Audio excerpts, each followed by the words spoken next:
Hi, I'm Brodie with Foxridge Homes, And I'm Alan from South Fraser Heating and Cooling. and today we're going to do homeowner maintenance videos.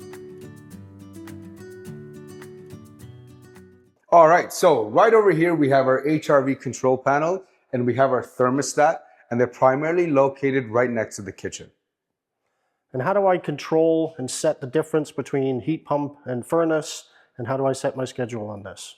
All right, well, those are very simple questions here. So first off, these three lines here will bring up this menu here, right? So how we would adjust our mode settings, which would be our cooling, heat, and auto.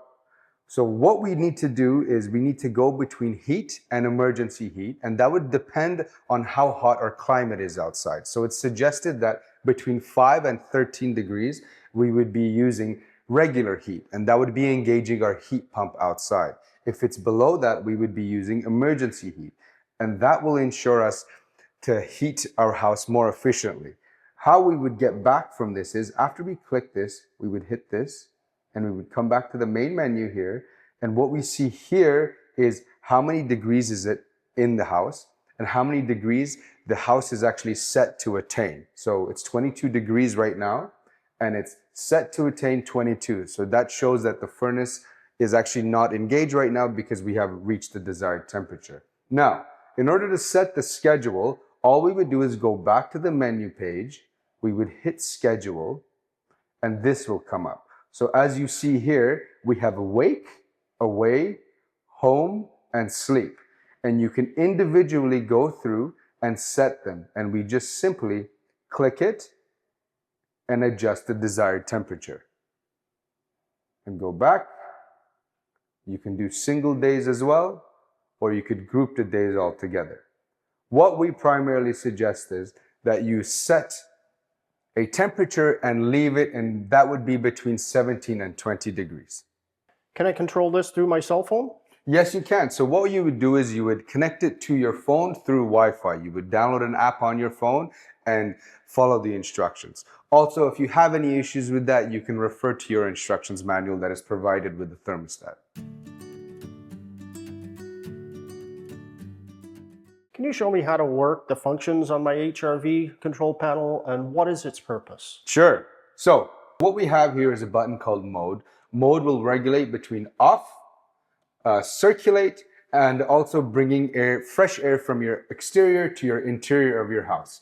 We suggest to never put it into off mode because it may void your warranty. Now, let's suggest we keep it on circulate here. We can adjust our fan speeds by simply going up or down. And we suggest that your indoor humidity is between 30 and 60. Can you explain to me the maintenance on my HRV unit and how often I should do that? Definitely. So it's very simple here. What we suggest is once a month, you come in and check your mechanical room, make sure everything is fine, there's no leaks anywhere, and as your drainage is fully put into the drainage hole here. This is the tube that helps drain out all of the moisture that is collected into your house. You have to make sure that it never gets knocked out of this drain tube right here. You'll have quite a bit of moisture being picked up while this is running, and you have to make sure it's all going into the proper drain. This is where the drainage from your moisture from your HRV system runs. You have to make sure that it never gets pulled up or pushed out of that. Now, as far as the HRV goes, you will have a couple filters inside that you have to change. You simply open up the two latches on the bottom, pop the door off,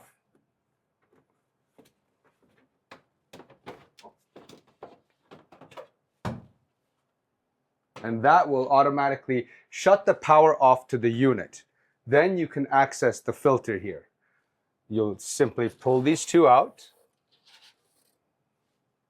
And we suggest to vacuum and dust it off.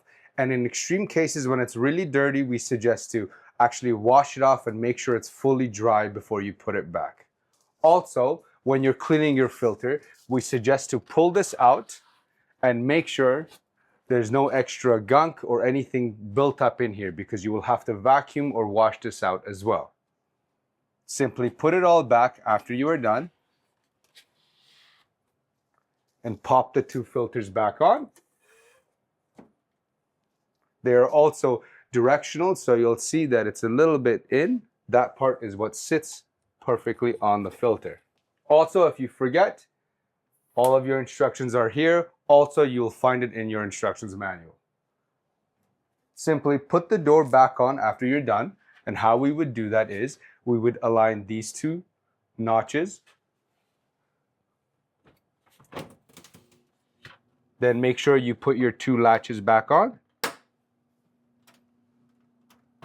and you're good to go. All right, so in this room we have located our furnace and we have our AC coil. Our AC coil is connected to our outdoor unit with our liquid line and our suction line. In this unit also we have our filter. Now before we take our filter out, we must turn off our furnace switch to make sure there's no power going to the unit, because your continuous fan mode is always running on your furnace. And if that runs, it could pull up any particulates or debris that is left behind the filter.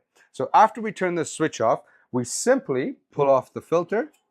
We take the door, we use this tab to help pry out our filter. Simply pull it out. It is very important that when you put the new filter in, you make sure the direction of the arrows are pointing towards the furnace, as well as we suggest a MERV 8 to a MERV 11 filter to not increase the static pressure inside the system. Now, when you put the new filter in, make sure the directions of the arrows are correct. Simply pop it back in to the filter rack and put your filter door back on. Also, it is suggested that once a year you do service on your furnace to ensure the efficiency and to make sure that everything is running properly. So over here we have two drainage pipes. One is for your coil condenser located here, and the other is from your furnace located here that is connected to a condensate neutralizer, and that condensate neutralizer is responsible for transferring the acidic water from the combustion chamber into neutral water that then simply goes into your drainage without any harm. This condensate neutralizer will be maintained along with your service once a year. It is highly suggested to not use this room as a storage, because we find that these drains are always being pushed out or broken.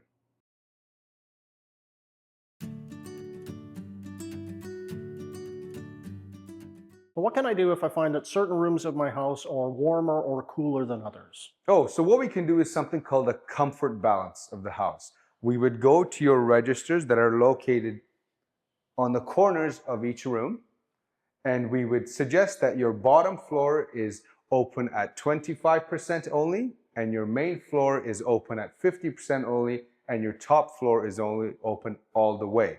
That'll ensure that your top floor gets the full airflow that is needed, and it'll help balance your house. All right, so what we have here is an anemometer on one register, and what we're gonna do is we're gonna close this one register to show you the airflow difference when we close it. Just as a reminder, comfort balancing your home will take a few days to fine-tune each room. You'll have to play around with the registers until you find the perfect airflow. Can I cover these fresh air vents at all? So these fresh air vents we would suggest not to cover. We would like 12 inches of clearance in front of it. You'll find one located on each floor. These are important to help process the air in your house.